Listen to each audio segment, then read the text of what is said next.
Namaskar and welcome to Daily Global Insights episode 275. A shout out to our viewers to like this program so it can reach its maximum potential. Today is Tuesday, November the 9th, and we hit the ground running with some breaking news from India. India fortifies its infrastructure around Ladakh, Arunachal, Uttarakhand, building 70 plus operationally significant pieces of the infrastructure of roads, tunnels, and bridges, expected to invest an additional 18 to 20 billion US dollars, while China has been thought to have built at least 10 new air bases. Sridharji, all this points to some sort of a definite confrontation along the line of actual control. Why do you think that this is so important for China? Because this is all arid land, and even if they think of taking water, it's a long distance to cover the 95 odd percentage of their population, sir. Good morning to everybody on this wonderful Tuesday morning, and good morning, Sreeji. Very good morning to you. In fact, very early good morning to you. Well, I think that you have phrased this question, very appropriately. What is the strategic significance of build-up right from Tibet into the LAC around all the way from Ladakh to Arunachal Pradesh and up into Uttarakhand? I think the rationale here is they effectively want to contain India to a narrow domain, block west and block east around that terrain, and control the entire Himalayan region, stretching all the way into East Asia. I think that is their target. The target is then that will lead itself way into Bhutan and the Doklam region. And if they can chop off the chicken neck, they effectively hold the entire Northeast. That is their intended, at least from a strategic mindset point of view, that's what they're doing.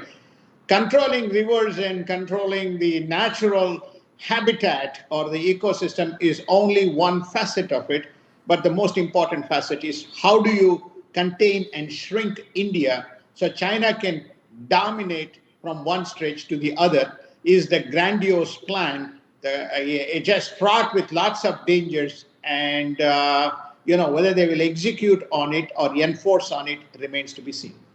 I think this is the first time that India has shown a remarkable amount of preparedness along the line of actual control. If you look at it, previously there were places where India wouldn't even patrol because they felt that other side isn't doing anything. So there is an up the ante from Xi Jinping. However, I really doubt if this Chinese army is up for a fight. I mean, if it's going to go to 2-3 days full-scale war, even in just one region, I wonder how this army is going to fare. It's great to say that I can move troops anywhere I want, but at the end of the day, it is the will to fight, isn't it? It is indeed, sir. I think that if I have not spoken about this before, going back 3 decades, I have spoken and even lectured at some of the universities in Shanghai, most notably the management schools there. And this is during my banking days. The concept of China is very much embedded. They don't follow the traditional Western style of management. They're very much in the Sun Tzu style of management is what they follow. So therefore, they do not fight many battles to win a war. Their whole goal is to win a war without fighting a battle.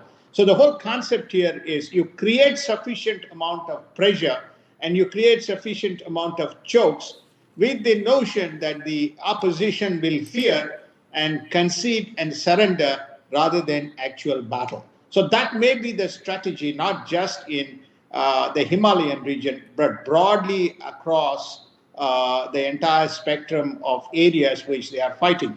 Again, we touched on this yesterday. If you take a look at what happened in South China Sea, many parts of South China Sea was occupied without firing a bullet or without occupation or without fighting any national army. And 2000 to 2016 was what I call as the watershed moments in the the geopolitics when the entire South China Sea was threatened and occupied without fighting a battle by the Chinese.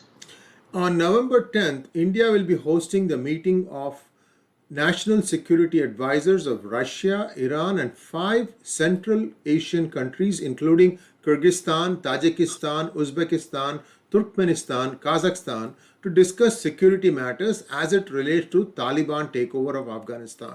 China and Pakistan are the notable absentees.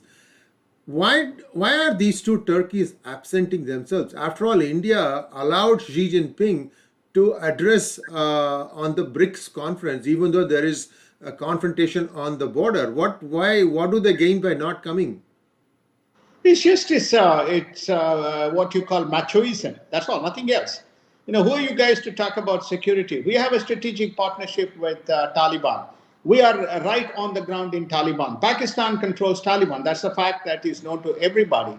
They also have sway over Al-Qaeda. Al-Qaeda, Taliban, and Pakistan work together. And if you take a look at those, Russia, Iran, and 5 or 6 Central Asian republics, none of them recognize the Taliban as a regime presently in Afghanistan. So there is no point in these fellows turning up. Besides, they have immense distrust towards India. Nothing else other than these factors. And Taiwan says if China so desires, it can blockade its key harbors and airports in its pursuit of a takeover. So I'm a little confused about this. If you shut off the harbors, I can understand that they can still fly things in and out. But they're saying that you can even shut off our airports. We are going to be still fine. Is Taiwan thinking that it is self-contained? Now, what it is saying is that if you look at the map of Taiwan, we have talked about what we call as the intrusions into air defense zones, air intrusion defense zones, AIDZ. Once you get into those specific areas, the radars and other things can be jammed as well as blocked. So what they're saying is if China so chooses, it can basically create a blockade. In which case, what would be the will of the people? Well, if the will of the people change to say, look, they're asking for it, let's just get on with it, would that be the perception in the minds of the people? And would this blockade be one of the tools that they may apply is something that Taiwan is upping the ante on and telling China, you want to do it, go ahead and do it. And I think that's the message that is coming from, which is namely to say, because they never launched any attacks, but they're persistent in intruding into the air intercept defense zones of the Taiwan. I mean, I'd like one of these countries to call the bluff of Emperor Xi and then take him on and occupy some key thing. Even if it is the small town of 𝗀𝗃𝗀𝗃 in Tibet, I would take that, sir. It's only 50 kilometers from the Arunachal border. Just march in one day, find a thing and just take over. That way what happens is these guys have to be taught a lesson. They are right now sitting on 3,000 square kilometers of area that they have occupied since 2013. It's spreading over the UPA and the NDA. And they just think that they can salami tactics their thing and keep on slicing off. Not only that, they have got permission from Bhutan to build a road along its border. The idea there is to come along and find a place close enough to cut off the chicken's neck. Well, I think where's Mr. President Trump? He's the only one who chopped off the tails of Xi Jinping. And Mike Pompeo, as a state secretary, was the only guy who was making a rounds. On one side, he was in Japan. On one side, he was in Taiwan. On one side, he was in India, making explicit statements that we are going to be here and we are not going to allow the Chinese to wag the tail. So he kept them under check. He's the only leader in the world who raised voice against Xi Jinping, and Xi did not flex his muscles because he said, okay, we'll figure out a way by which we can, when this guy leaves, then, we'll come back. So that's exactly what is happening. They're flexing the muscles after 4 years of lull and dull, including their little toy in North Korea, right? So that guy is also waking up and, firing his salvos while he was quiet for 4 years. Absolutely. And viewers, before we move from this topic, I just want to let you know, in about a couple of hours' time, we are going to have live 𝘹𝗂𝘀𝘀 as he reflects upon this CCP plenary meet, its implications, and also I'm going to touch upon the SolarWinds software. This software is at the heart of a lot of things and how China has been manipulating that. So do tune in. This is a very important discussion. Every discussion, of course, with 𝘹𝗂𝘀 is very important. He's also working hard on putting up a campaign show for Mike Pompeo in London, and that is also coming along. He's actually in London right now trying to put together this program. So stay tuned. A lot of good things coming your way. I'm sorry to digress. Let's take to the next line item. Spy campaign targeting US defense sector that occurred sometime between September and October linked to Chinese friendly organizations. 9 agencies were part of the target.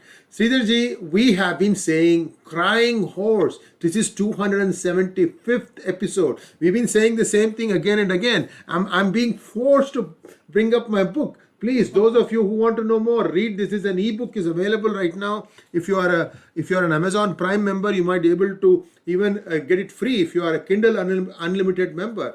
Please read this. There has been a very carefully orchestrated attempt on part of China to unseat Republicans and bring the Democrats on the throne. And now they have a certain president by the, I shouldn't use the word, but you understand, proverbial 5 letters hair, and you understand what I'm talking about. Sridharji, what do we do now? I mean, this is like lying wide open, sir. Well, look, I think that nothing has been done either on the space or on the cyber. These are 2 domains which has been more recent threats to United States. This particular intrusion, which happened through a hole in the network, they seem to have scanned a number of documents across these agencies, and information has been taken. This is where I say, what is real and original in China? There's nothing. Everything is stolen. People are great. Scientists are great, provided they're given the opportunity to do free thinking and free will. You will see a different China. But this is CCP, this is Xi Jinping, and this is PLA. They have an entirely different agenda. It's very unfortunate. One more, breakage or one more hole in the coffin of United States. There's stealth information that is being taken out of United States, especially as it relates to defense matters. And the ruling LDP party of Japan claims popularity among those less than 40 years, and Abe is expected to rejoin the party administration and become the kingmaker of the largest faction. In fact, we were just talking about this yesterday, weren't we? About where is Mr. Abe? He's back, or he will be back. He's not yet back. He will be back. To kind of wrap up this Japanese LDP, they have done poll analysis. They have done very well. There was question mark whether they would gain in the lower house majority. They have secured majority. Mr. Kishida has done exceptionally well. There's always factions in the party. He comes with a very different perspective relative to Mr. Abe, and you may not see Abenomics. You may see much more liberal rather than what you call more prudent or conservative agenda of Mr. Shinzo Abe. So therefore, there is a big faction. He has become the leader of the faction because he has still run one of the most successful prime ministers of Japan. And he wants to be the deal maker to make sure that different factions don't collide, and the majority faction still holds the political sway in the policies that is going to be shaped by Mr. Kishida. So I think it's good that he is back because he's got deep connections with global leadership, and he's a very, very well-respected leader. And Biden administration weighs shutting another pipeline, and White House confirms the same. This is Line 5. Line 5 is part of a network that moves crude oil and other petroleum-based products from Western Canada, transporting close to 500,000 barrels a day. That's 5 lakh barrels a day. I can tell you, viewers, that we are in for a hard time. Yesterday, I had to return my rental car that I had used for the wedding, and it was $5.09 a gallon. Sridharji, my eyes were, I was literally in tears. I've never paid so much money. $5.09 a gallon already. So, yeah, I remember we covered this specific topic around the anvil of the elections, post-elections, which is to say, what is going to happen to this specific pipeline which runs from Michigan. There was supposed to be dual pipelines. This is the second. There's an existing pipeline, and there's a second pipeline. The second pipeline has been shut down, so therefore there is no work going on that. This is the existing pipeline that is going to be shut down. The consequences of this is that the Energy Secretary herself has stated, in a press release or in a press briefing, yes, there will be problems in energy. There will be rising prices of the energy costs as a result. But lo and behold, we have to be climate accord compliant. We have to care about the environment. We have to care about the consequences that come with it. If we have to put up with some cold and shiver and probably expend some money from your wallet, it's okay. It's worth for a good cause. That is the Biden administration's approach, and he is very much, prepared to shut down this pipeline, and it's well on the way. By Someday, the way, sorry. Go ahead, sir. You finish your thought. No, 13 Democrats have basically said, don't export any oil, go into strategic reserve, draw oil from the strategic reserve so that you can see lower prices at the till. This is their response. Someday, I hope to bring our viewers a picture of Mr. Barack Obama standing with a jerry can, the one that you use to get oil, gasoline, so that he can fill it up because his car ran out of gasoline along the way. Because that is what this person and their party are doing. Very, very sad. I mean, I'm just completely flabbergasted that, there is no debate on all these things. How can you just like that turn off the tap? Who is asking you to do this thing? Which country, which oil producing country paid you off, Mr. Biden? I mean, this is ridiculous. Ridiculous. I just can't imagine. See, other thing, sir, is it is actually cutting the noses of the very people, the lower economic strata of America, which depends on cars and other vehicles to get to work and come back. You don't raise their salaries. That has gone but bit the dust. And now you're charging them more because it's going to help the climate. I mean, you can do that, but everything has a certain tapering time in and out. I just find it mind-boggling that because they can shut it off, because these are computers managing all these flows, they're just doing it. See, I think you're making a very interesting point. Is there a public debate? The answer is there is a lot of public debate. Is there a coverage for it? No, there is no mainstream media. The mainstream media is owned by the liberals, the left-wing geeks, as well as these Looney Tunes. These Looney Tunes, they sing, they play to their own tunes. So therefore, they have completely cut off any kind of narrative, any kind of discussion that can happen, all under the, rah situation around, we're going to save the world, we're going to save the world. I think they need to look to India, okay? They don't need to look to China. They need to look to India. By 2030, the renewable energy will constitute roughly 30 to 40%, if I remember my numbers correctly, or even as close to 50%. So you have a transition plan where you shift from this, what you call climate polluting coal or, methane, usage in terms of the environment, so you can control the emissions and then shift towards the alternate energy. You do not shut off something and start a plan without the collateral consequences. Neither China nor Biden has come up with an effective alternate plan as to how to transition.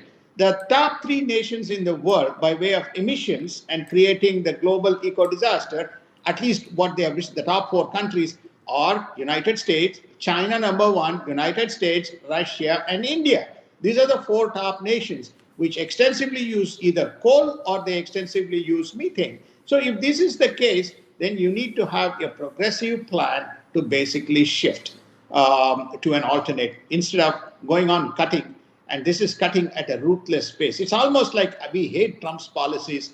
Exports brought revenue. We do not want revenue. We want to make America kind of, kneel and wheel under the pretext of climate. And I think that's a very sad approach that this Biden administration and the progressives have taken. It is going to hurt long-term U.S. not only on its energy independence, but also on the climate side. And China hopes that Biden infrastructure bill will deliver a death blow to manufacturing. Manufacturing for whom? To United States or to China? Manufacturing to United States, because most of the money is going to be divested and diverted towards projects which doesn't bring manufacturing jobs. It's going to be roads. It is going to be broadband. It is going to be broadband. It is going to be retooling the bridges. It is going to be retooling the airports. It is going to be retooling other infrastructure. It is going to be also retooling the buildings so they are energy compliant.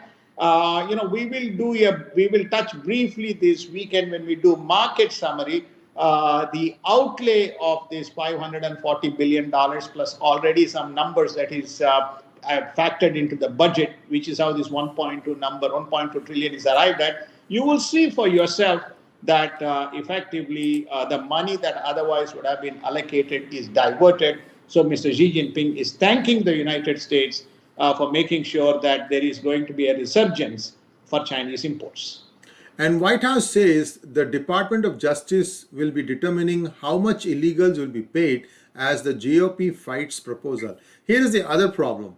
You open the gates, no checking for COVID, no checking for papers, no checking if this person has an interesting background or not. And then you disperse them as if you're dispersing, cilantro over a dish. And they are all deeply buried, God knows where. And then they are all supposed to be showing in front of a judge to make sure that they can stay in this country. And that day will, who knows when it's going to come. And suddenly there will be an amnesty program. Everybody will be declared. You can all become citizens now and by the way, for doing all this, we hope that you will vote for us. This seems to be the plan. However, they are missing one key ingredient, Sridharji, in my opinion. What that key ingredient is, the last time people were made to stand in line in front of gas stations, the Democrats took it on the nose. Please remember, history will repeat itself if you make the same mistake. This is just my 2 cents. I can easily go on a rant these days because I see so many things wrong with the way things are being run in this country. Needless. All I'm saying is it is needless. Let us first get COVID under control. For that, you need to regulate people coming in. Whoever you want to bring in for DACA, I can understand that. But at least check for, COVID, if the people have COVID or not. So anyway, I'm sorry that this is, we need to stay on time. Florida governor to unveil a new legislation banning employers from requiring vaccination. I think this is a sound move because nobody really knows what exactly vaccination does bring to the table. First of all, you have to go back to the source of the problem, identify it, figure out how this happened. Sridharji, your thoughts? No, I think you just basically, we talked about this yesterday. Yes. Here is the dichotomy. And this is United States. Today, United States, we in the United States are a laughing stock around the world. Europe has rising cases of COVID, rising, if you plot. United States has got, slowly reducing cases of COVID. So what do? We open the floodgates to Europe. So all restrictions lifted, especially when Europe is going on the upward trend on the COVID cases. So we do exactly the opposite policies in terms of what ought to be, what not to be done, as opposed to be what ought to be done. So therefore, this is just another example of what we do. At least some of the Republican states, seem to be, saying these mandates are incorrect, This is another news item that is not covered by mainstream. We're using this space to talk about this. Many people are only working 3 to 4 days a week because of the vaccine mandates. They are protesting by saying we are not going to work all 5 days of the week. All this is having a profound medium-term impact on the economic outcome of the country, but not covered in the media. So that's just on the COVID situation as to what is going wrong. And now we're going to pay compensation to people as a reparation payment rather than feeding people who are homeless in the nation. And illegal immigrants aided by Belarus attempt to force their way into Poland while Lithuania starts building a wall to ward off the challenge. Walls, walls, walls everywhere, Sridharji.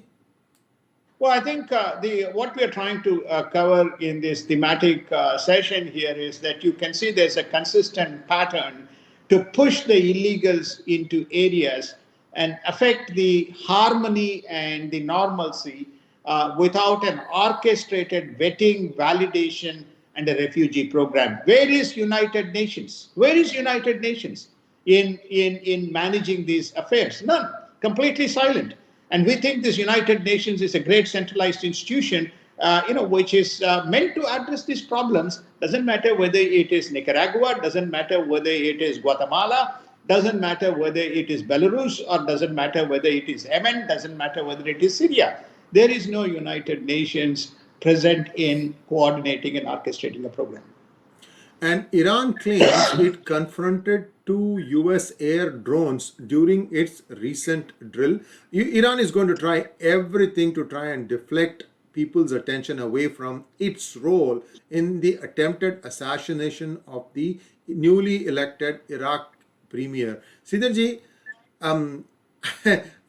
this has happened before. Iran always tries to do this thing. In fact, what I'm also hearing is 1 in 2 Iranians inside Iran oppose the current regime.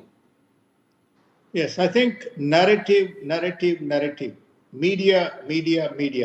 The greatest contribution of Xi Jinping to the world is you control media, you control the narrative, you effectively become the king and the kingmaker.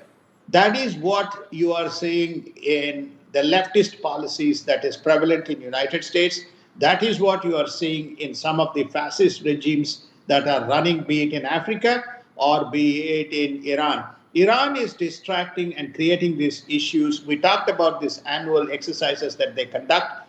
Basically, they have 2 objectives, as Sree rightly pointed out. One of them is around this attempted assassination of the Iraqi prime minister. The second is the rapidly accelerating nuclear program, and to see how they can distract their attention from these 2 issues seems to be the agenda. A third, if I have to say, then their incursions into Lebanon and the Gaza area and trying to destabilize any kind of normalcy in that region. And the United Kingdom government is going to be adding Covaxin to the approved vaccine list after the 22nd of November. That's good news for Bharat Biotech. Do you own stock in Bharat Biotech, Sridharji? No, I don't own any Indian stocks, sir. So thank you, and best wishes to all the Indians who own Bharat Biotech stock. And let's take a quick look at markets. India is set to grow 10 to 10.5% in fiscal year 22, and the Q2 GDP is likely to be at around 8.3%. Sridhar, this is excellent news. Whose predictions are these? I think these are predictions by the Indian Ministry of Finance and the Ministry of what you call the Chief Economic Advisor's Office. But this is going to be backed by, very soon going to be backed by the external agencies as well. There is a buoyancy in the general resurgence that has happened on the back of the fast recovery from the COVID-19. The much taunted October 19 wave 3 has not happened. The rapid vaccination program has also given positiveness in the mindset of the people. I think, if I'm correct, PGurus did an inordinate coverage on the firecracker sale and the Diwali sales in India, yes, reflecting very strong sentiments prevalent in the market in terms of the economic activity. I think we have talked about core sectors. We have talked about the restaurant businesses, back around 80 to 90% pre-COVID times. So there is a much more positive momentum. Exports have picked up across both from manufacturing to various commodities and services. All this points to a very positive momentum. I think that's the message. And Federal Reserve warns that stresses in China property market could pose real threats to the US economy. Of course, much of Wall Street, has invested in China's real estate. Who knows what's going to happen there? Market futures are flat after a record-setting Monday on the passage of infrastructure bill. Bitcoin crosses 67,000 mark as cryptocurrencies rally. Sir, we are getting closer and closer to your prediction of 100,000 for Bitcoin. No, sir, I think you have just jumped the gun. My prediction was 75,000, sir, so not 100,000, 60 to 75. I know you're getting to that 100,000 number. Ethereum is, around 4,500, 4,600 mark, 4,500 mark. The market cap across $3 trillion. We started the year, whether it is a hero to zero or zero to hero, it doesn't matter. But the story is it is here.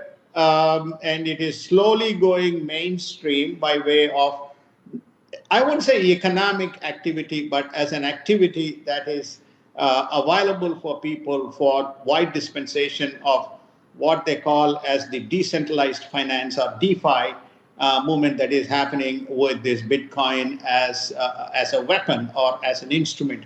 So I think the numbers, crypto numbers are, looking very good by virtue of tremendous amount of activity. Many countries, including most recently Singapore, has established through their monetary authority accredited exchanges where people can do KYC and do transactions. Remember, it is still at the consumer level. It is not yet at the corporate level. We'll see. Probably very soon we may have activities picking up. We do plan to do a separate session on crypto. We did one session, if you recall, myself and Sree Iyer ji did a session on the crypto. So we will do a much more detailed or the next layer of complexity in terms of where the crypto is heading one of these days as a fireside session. Yes, we will. And that brings us to a close of today's episode. Do like, share, and subscribe to our channel. Your support is very important to keep us going. We work very, very hard to bring you news as a capsule. Today, we had a bit of a banter, so please excuse us. I think it had to be had because some of the policies are just mind-boggling. We are hoping that some in the congressional staff and the senatorial staff of the United States government do watch. In fact, I would expect even White House to watch it, even just because we are noisemakers. Even noisemakers can sometimes be sensible.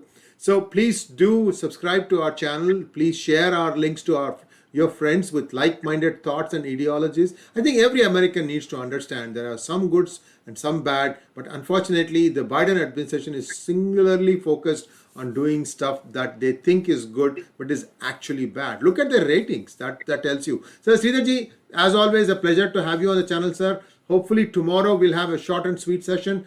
Thanks once again and namaskar. Namaskar, thank you. Have a wonderful day or have a wonderful evening wherever you are, whichever part of the world you are in. Have a good night. And yes, we do have good number of people watching live during this 8 to 8:30 East Coast time from Washington, D.C. In fact, a significant skew in policymakers watching, so which is one of the reasons why we do an extensive coverage of the U.S. issues, which has direct bearing on several nations around the world.